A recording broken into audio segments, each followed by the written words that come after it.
di bawah tahun 1950-an itu masjid tidak ada garis saf.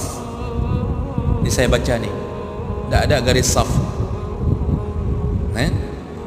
Siapa yang pertama sekali menggagas suruh buat garis saf agar saf rapi, tidak perlu diatur dengan susah? Saya baca Pak sejarahnya, ternyata digagas oleh Kiai Haji Ahmad Dahlan, pendiri Muhammadiyah.